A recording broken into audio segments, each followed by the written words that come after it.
계시록 14장 1절에서 5절까지 그리고 8절 이렇게 저와 여러분들이 한 절씩 교독하도록 하겠습니다.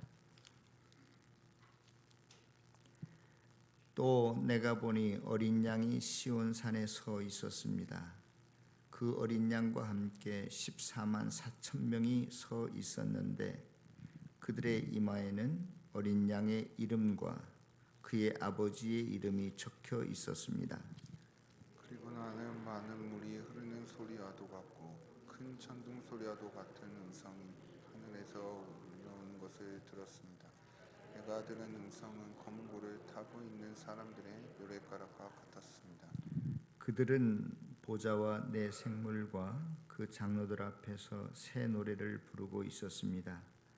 땅에서 구원받은 14만 4천 명밖에는 아무도 그 노래를 배울 수가 없었습니다.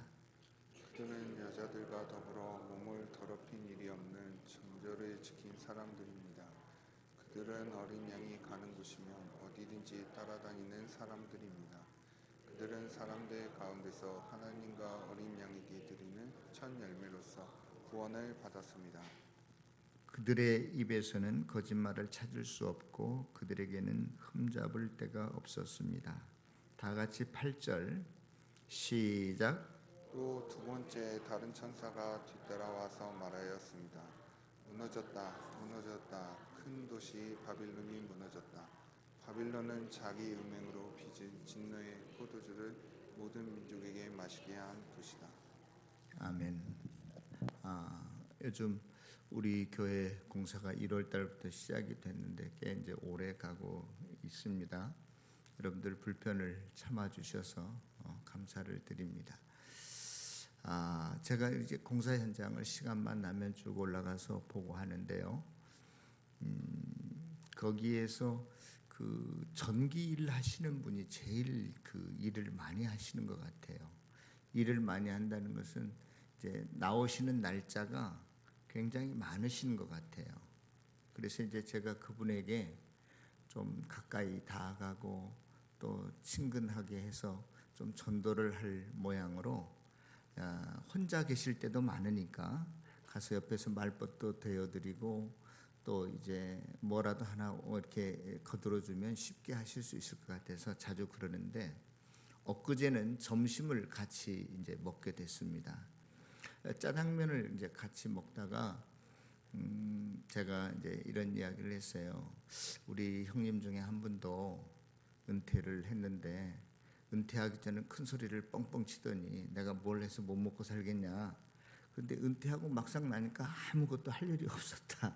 그래가지고 정부에서 6개월 동안 그 직업 훈련을 시켜주는 거 거기 나가가지고 거기서 무슨 면허증을 따가지고 이 전기 따라다니는 일을 하는데 우리 5형제 중에서 제일 고소득자가 되었다. 요즘은 70이 넘었는데 누가 일을 써주냐. 그런데 벤치 하나만 들고 다니면 자기 오라는 데가 많다고 그러더라. 그러면서 일하시기가 어때요? 그러면서 이제 그분도 나름대로 자기 고향이 어디고 뭐 자기는 40살에 장가를 갔고 또 자기 막내딸이 이번에 숙대를 들어갔다고 너무너무나 좋아하시더라고요.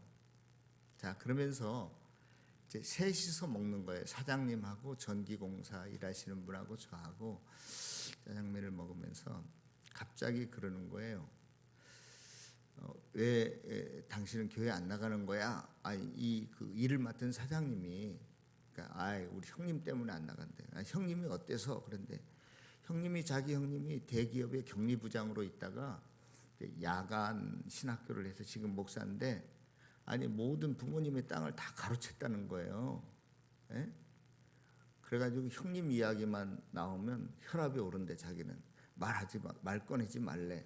그러니까 그 옆에 있는 사장님이 내가 그 땅 찾아줄 테니까 반띵하자 이런 이야기도 하고. 제가 속 사정은 잘 뭔지 모르겠지만 참 그리스도인의 그 삶 중에서 전도할 때 그런 이야기를 많이 우리가 듣지 않습니까? 성도가 참 성도의 삶을 제대로 살지 못하니까 전도하는데 많은 어려움이 있다는 거. 도리어 그것이 우리 때문에 전도의 문이 막히는, 전도가 도리어 방해되는 모습들을 저도 종종 경험하게 됩니다. 사랑하는 성도 여러분, 정말로 진정한 성도의 삶이라고 하는 것이 무엇일까요?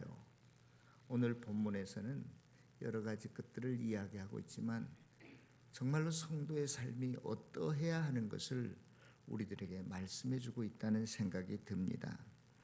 오늘 본문에 보면 크게 두 가지로 나눌 수 있어요. 하나는 뭐냐면 어린 양은 예수님을 상징하잖아요. 어린 양이 시온산에서 14만 4천 명과 함께 노래하는 장면이 나오고, 또 다른 장면은 8절에 저와 여러분들이 함께 읽었는데 무너졌도다 바벨론 성이요.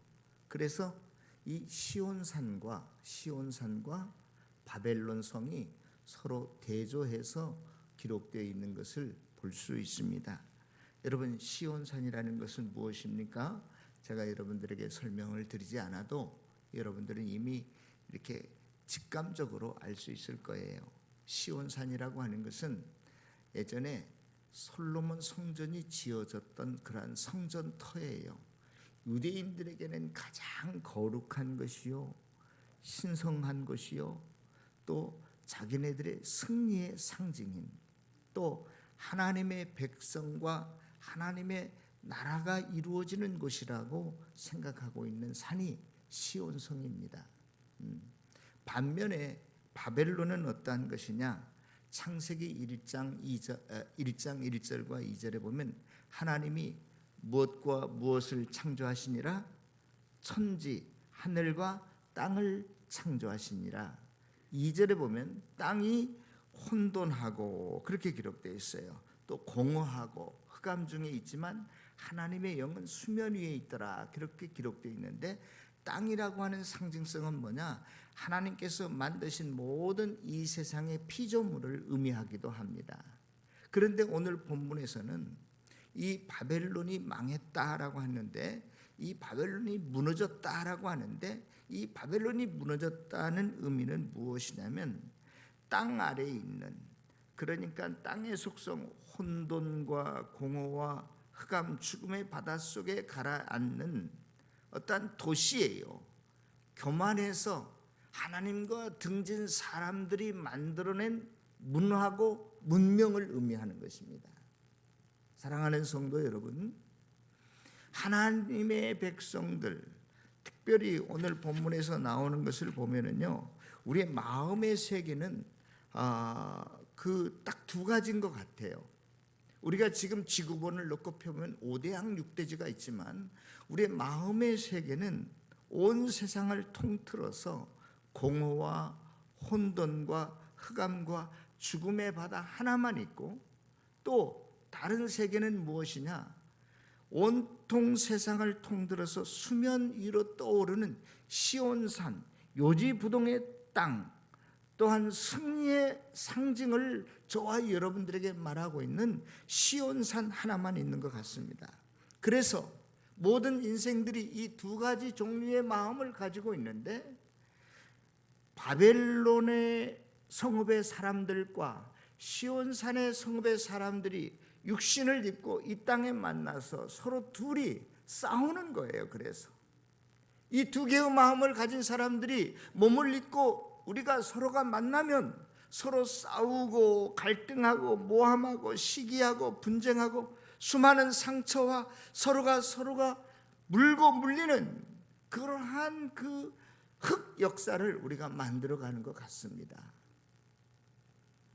우리가 지난 시간에 말씀을 상고해 보았지만 14만 4천 명이 구원받은 모든 성도의 숫자의 상징이라고 한다면, 짐승의 표를 받은 666은 정반대로 지옥에 떨어지는 짐승의 표를 받은 그러한 사람들의 무리가 아니겠습니까?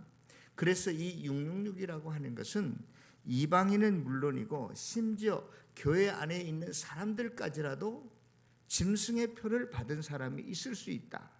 하나님께서 교회를 측량하시는데 그 앞에 나와 있는 사람들 하나님 앞에 나와서 산 제사를 드리는 사람들은 지키시고 보호하시지만, 측량하시지만, 성전 뜰만 다 밟고 왔다 갔다 하는 사람들은 하나님의 인도하심과 보호하심에 밖에 있다는, 측량하지 않는다는 말씀을 드렸습니다. 자기 이익과 만족에 따라 사는 사람들, 이 땅의 피조물을 하나님보다 더 좋아하고 사랑하고 따르는 사람들, 마음의 세계가 다 죽음과 혼돈과 공포의 그러한 심연의 바다에 빠져들어가는 사람들, 하나님께 등을 돌린 사람들은 다른 사람들이 아닙니다. 바벨론의 시민들이고 또 이 세상의 가치관과 문명을 이루는 사람들이 아닌가 하는 생각을 해봅니다. 십자가로 죽지 못한 사람들의 모습이 아닌가 생각을 해봅니다. 그러나 반대로 그 마음에 심령이 수면 위로 떠오른 사람들, 하나님과 함께 시온산에 서서 새 노래를 부를 사람들은 누군가? 이미 14만 4천 명은 요한계시록 7장에 나와 있어요. 거기에서 14만 4천 명과 오늘 본문의 14장에서 나오는 14만 4천 명의 다른 점이 무엇이냐면요, 7장에서 나왔던 14만 4천 명은 이 땅에서 적 그리스도와 전투하며 싸우는 교회 성도를 의미하고, 오늘 본문에 나오는 14만 4천 명은 똑같은 구원받은 성도이지만 하늘에 있는 그러한 성도의 숫자를 의미합니다. 그러면 어떤 사람들이 하늘에서 이러한 영광을 함께 누리는가? 오늘 3절에 보니까 새 노래를 부른다, 어린 양과 함께 새 노래를 부른다, 이렇게 말하고 있는데, 여러분, 이 새 노래는 무엇일까요? 저는 요즘 우리 젊은 청년들이 부르는 가스펠송이나 뭐 세상의 유행가나 이런 걸 따라서 부르려면 뭐 원래 음정 박자 감각도 없거니와 뭐 32분의 1표, 아니 6분의 1, 뭐 8분의 1 박자도 내가 못 맞추는 사람이 32분의 1표, 이런 걸 어떻게 제가 맞춰요? 뭐 아무리 뭐 이 혀도 안 돌아가서 따라가지는 못해요. 그러면 과연 천상에서 부르는 이 14만 4천 성도들이 어린 양과 함께 부르는 이 새 노래는 뭘까? 저는 이미 성경에 나와 있다고 생각해요. 오늘날 이단들은 자꾸 자기 마음대로 이 요한계시록을 해석하니까 문제가 되는데, 요한계시록은 다 구약 성경을 배경으로 해서 기록된 책이라고 그랬어요. 구약 성경 하박국서 특별히 3장에 보면 이런 기록이 나옵니다. 하박국 시대에 유다가 바벨론에 완전히 이제 멸망되어져 가는 그러한 소식을 듣게 되면서, 그때 하박국 선지자가 뭐라고 그 고통을, 어려움을 호소하고 있냐면, 내 창자가 흔들리고 내 입술이 떨리고 썩는 것이 내 뼈에 이렇게 사무쳐 온다. 그럼에도 불구하고 내가 기뻐하고 즐거워할 수 있는 것이 있는데 죄송합니다. 포도나무에 뭐예요? 열매가 없고, 감람나무에 소출이 없고, 우리의 양이 없고, 애완간에 소가 없을지라도 내가 여호와로 인하여 즐거워하고 감사한다, 기뻐한다. 여러분, 노래라고 하는 것은 기쁨의 표현 아니겠어요? 저와 여러분들의 진정한 신앙인들의 참 모습은 우리의 환경과 조건이 달라져서가 아닙니다. 내가 여전히 중병에 있고, 내가 여전히 경제적으로 힘들고 어렵고, 내 자식이 속을 썩여도 내가 믿음으로 하나님의 섭리 안에 모든 것이 들어있음을 믿고, 하나님께서 이 일을 통해서 무엇인가 나를 깨닫게 하시고 주님께 돌아오게 하시고 주님께 더 가까이 나아가게 하실 줄을 믿고 감사하고 기쁨으로 받아들이는 것이 믿음 생활인 거예요. 돈이 없다가 많아지는 것, 건강이 없다가 건강을 되찾는 것도 좋은 일이죠. 하나님의 은혜이고 축복입니다, 분명히. 그러나 믿음 생활이라고 하는 것은 그런 것이 없다 할지라도 내가 주님으로 인해서 기뻐하는 것, 감사하는 것, 즐거워하는 것, 그것을 성경은 가리켜서 새 노래를 부르는 거라고 이야기하고 있어요. 저와 여러분들은 이러한 신앙인들이 다 되시기를 축원합니다. 시온산에서 어린 양과 함께 새 노래를 부르는 자들,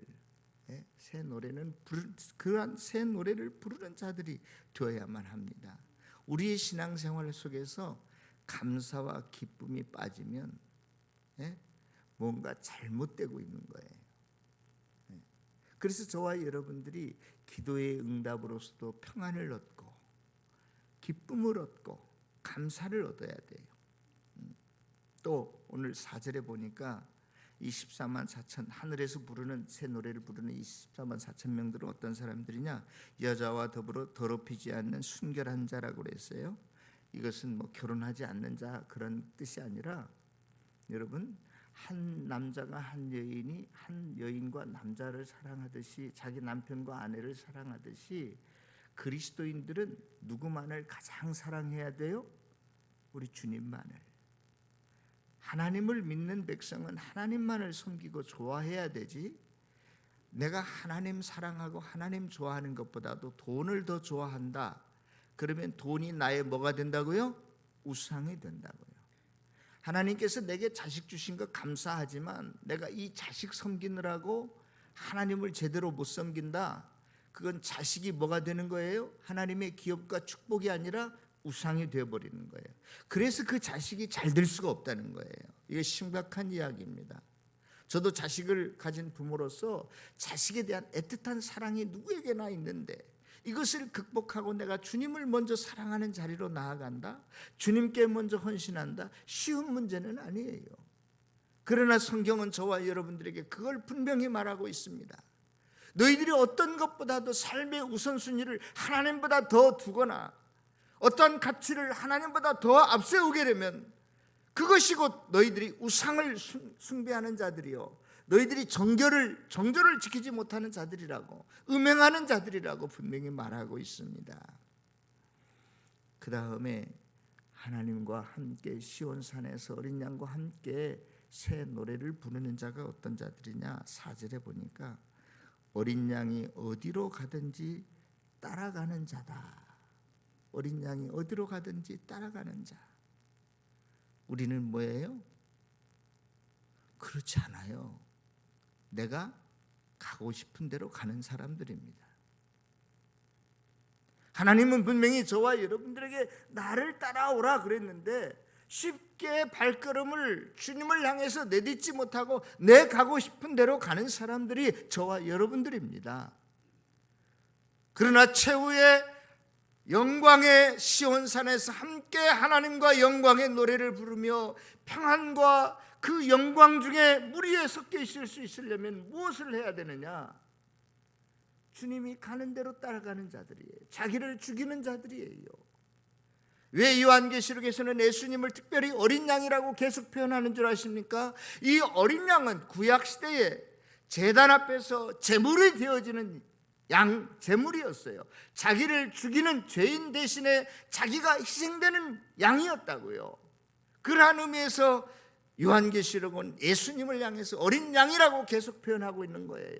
십자가 위에서 돌아가셨기 때문에 내가 죽어야 될 것 대신에 예수님께서 돌아가셨기에 예수님을 어린 양이라고 표현하고 있는 거예요.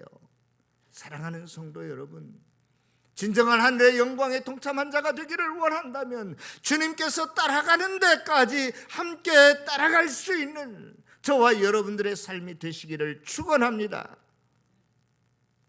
그래서 저와 여러분들은요, 순간순간 죄성이 남아있는, 우리의 본성이 죄성으로 남아있기 때문에 저도 여러분들과 똑같이 어쩔 수 없이 돈 좋아하고 자식 우선으로 섬기고 건강이 최고고 권력이 명예 좋아하게 되어 있어요.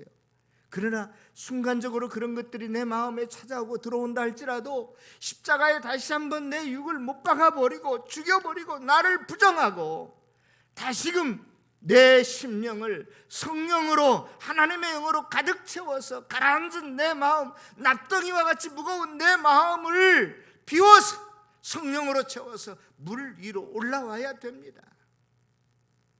시온산에 그래야 저와 여러분들이 함께 하나님의 영광의 자리에 참여할 수 있어요.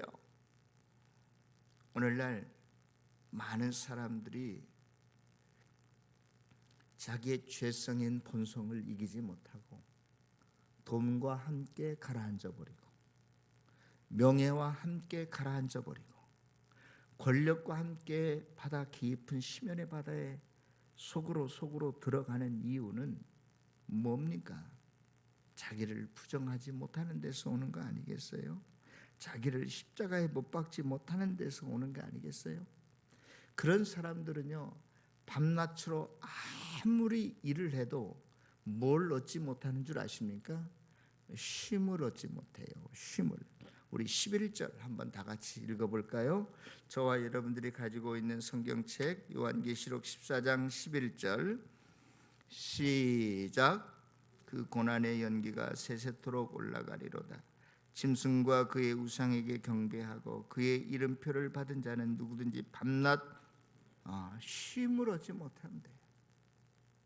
내가 이 일만 끝내면, 이 오다만 따면, 내가 이 직장에만 취직되면 굉장히 좋을 것 같고 그때는 평안할 것 같은데 그렇지 않다는 것입니다.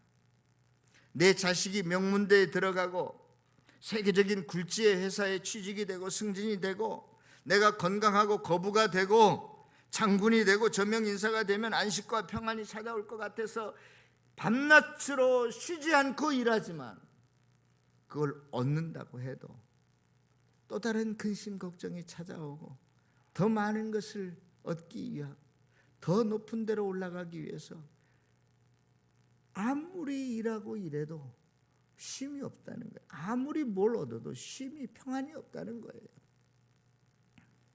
그러나 십자가에 자기 뜻을 못 받고 내 계획과 야망을 십자가에서 죽이고 하나님의 영으로 성령으로 가득 채워진 사람은 수면 위로 떠올라 시온산에서 우리 어린 양과 함께 영원히 안식을 누리게 될 것입니다. 여러분, 안식이 뭔 줄 아세요? 성경에서 사용되어지는 안식이라는 단어는 놀고 먹고 늘마다 하는 일 없이 잠만 자는 게 안식이 아니에요.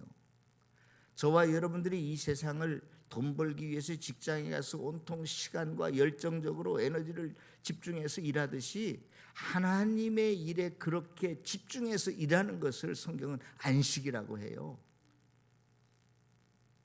제가 예전에 우리 형제들이요, 자기네들은 월요일부터 토요일까지 죽으라고 직장에서 일하고 주일날은 더 피곤하대. 아버지가 새벽부터 깨우시는 거예요. 그럼 뭐 교회 학교 교사 나가야지, 성가대 아침에 일찍 나와야 되잖아요. 그리고 형제들이 저보다, 제가 전도사 때인데 제일 네가 편하다 그랬어요. 너는 내일 월요일날 쉬잖아. 우리는 쉬는 날도 없다 그랬어요. 성도 여러분, 그럼에도 불구하고 우리가 일하는 날보다 주일날이 더 피곤하고 아침 일찍부터 내가 넉다운이 되어도 주의 일에 집중하니까 평안을 얻는 거예요. 할렐루야. 네. 사랑하는 성도 여러분, 이제 저와 여러분들 이 세상에서 두 손 들고 하나님 앞에 나아가며 다시 오실 왕께만 찬양하고 찬송하고 영광을 돌릴 수 있기를 바랍니다. 내 마음에 헛된 마음 버리고 이제 성령으로 내 영혼을 충만케 해달라고, 특별히 이번 한 주간 고난주간 우리가 함께 모여서 기도하기를 원합니다. 저와 여러분들의 삶이 이제 주님께 인정받는 삶이 되어서 마지막 그날의 시온산에서 어린 양과 함께 할렐루야, 주님께 영광을 돌리고 또 함께 그 무리에 동참하는 복된 성도들이 다 되시기를 다시 한번 주님의 이름으로 축원합니다. 기도하겠습니다. 사랑과 은혜가 풍성하신 만군의 여호와